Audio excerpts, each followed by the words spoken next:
Hello, we're going to do a very special edition of Limited Stupidity. What I did wrong at the Grand Prix in Las Vegas, which was the only Grand Prix that's going to be Modern Masters. Let me bring that up for you. So, I played day one, the preliminary events. I played in. I played a couple different things. I did pretty well. I went 5-2 overall. I was pretty happy about that. And then came the big day, and I opened this particular pool. So a lot to take in. I'll just point out some highlights. I think I had a somewhat below average pool, which, considering the fact that I opened a Moloku, is saying quite a bit about this. When I went to build the deck, I had trouble actually finding playable cards, filling out the full, I could get to 20 cards. It was a little difficult to get up to 23 playable cards. Just as if you look through here, you can believe me on that. I went through that a few times. It's hard to get that many, which is pretty rare. I have an application on my tablet that generates sealed pools, and I did that probably, I don't know, 5, 6, 7 times or something like that. And every time the hardest thing to do was cut down to 23 cards. And I was actually having trouble getting up to 23 cards. And that was with, if you look at my white here, it's not really good, but I have 2 Path to Exiles and a Blinding Beam, which I chose to splash. So even with 3 cards I'm splashing for, it was hard for me to find 20 other playable cards in 2 colors. I really made a mistake. Is that this is poor justification for it, but when I got there, there was a big line to the bathroom, so I decided I'll wait until after the deck build to go to the bathroom. And I really had to pee during the last 15 minutes of deck construction. So I made a pretty bad decision. I'll show you. This is the deck that I built. So I was just sitting there and I felt like I had to be one of the main archetypes, and I decided. Well, I looked up. I have a bunch of arcane cards. I thought I had a bunch. I got those 2, and I actually had more. I cut 1 Peer Through Depths, and I had that, and I had that, and I had that. Yeah. And I thought that was the theme I should go through would be Arcane Splice, which was a bad decision for a number of reasons. Most importantly is the fact that I only had 1 card I could really splice on to the other cards. And that's a Glacial Ray, which is perfectly fine and you want to do it, but it's not really something you need to build your deck around. You could also splash this one, but it's a little difficult to be sacrificing mountains. You can do it in kind of late game, but I always found that I had to burn this up to stay alive to get into my late game.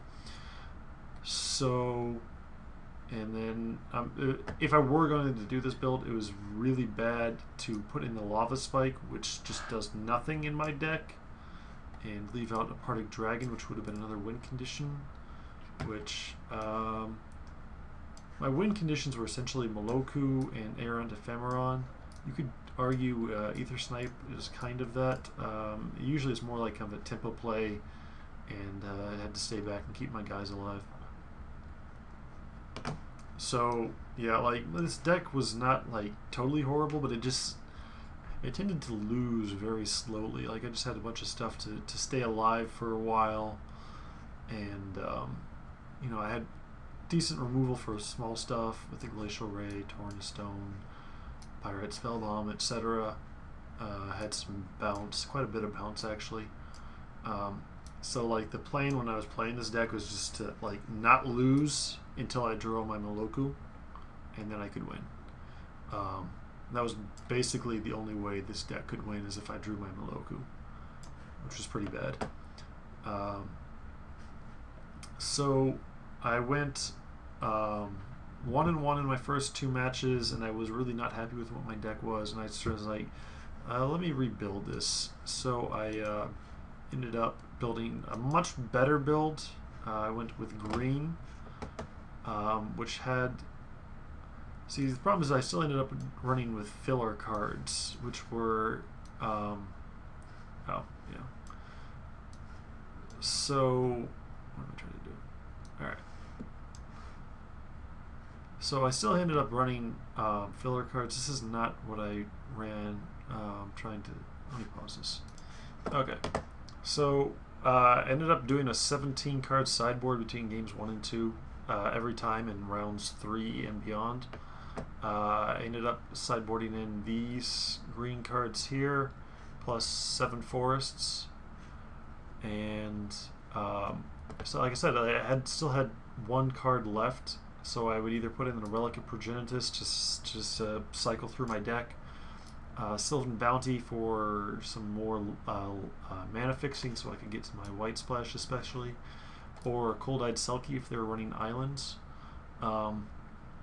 In retrospect, I probably should have been running the Cold-Eyed Selkie, just like period in my main deck, especially with all the bounce, and I had, you know, burn, so it would force them to play more defensively, or, you know, if they happened to luck out and they were playing islands, they just have to, you know, waste a removal spell on it, or I would just start drawing cards like mad. So, like, if you look at the green cards, I'm happy with the Baloth, the Dusk Wasp, Reach of Branches is pretty good at actually combos kind of nicely with Meloku, which is definitely a very powerful card in this format. It's a little tricky to use because you don't want to necessarily just bounce all your lands to your hand. I think I did that mostly correctly when I got him out.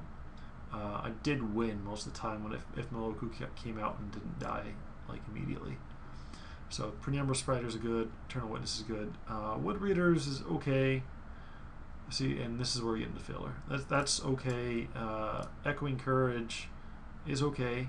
It kind of works well with, you know, the Melokus or the Reach of Branches or the Thalids, kind of. And the 2 Thalids are okay. They're mostly just 3 mana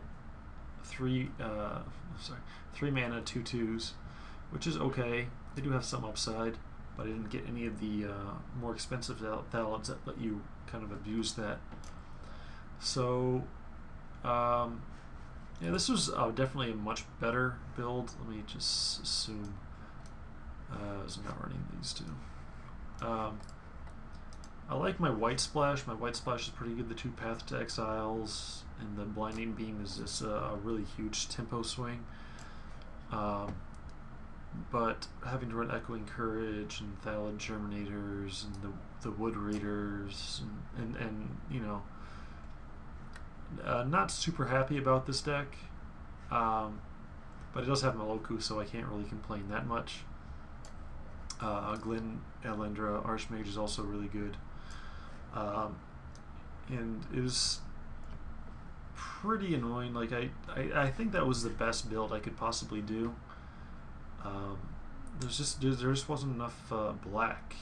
Like I said, I saw this. This is really good. 4/4 flying lifelink for 5 mana, but you do have to be playing black and white. And I had some good black cards. I had that, and you know, I had playable black cards, but just not enough of them. I had too much of this, which is not really a thing, and this, it's not really that great unless you're, you know, get life from the loam or something.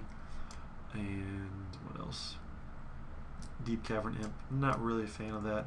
I got one of the Rebel Searchers, but the only targets for it were where is he?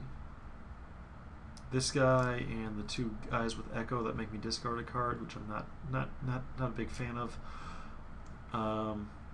I just didn't have the things to make that work. I got, you know, seems like I have enough cards, but Raven's Crime, Pepper Smoke, Extirpate aren't, you know, Extirpate is definitely not something you want to be running in limited, unless your opponent has a very specific dredge type build. And then my white cards was kind of okay, but I didn't have enough artifacts to run like that thing, Dispeller's Capsule, sideboard.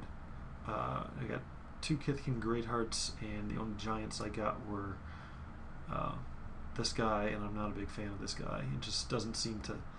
if you actually ever have to hard cast him, it's 7 mana for a 3/4. It's really, really bad.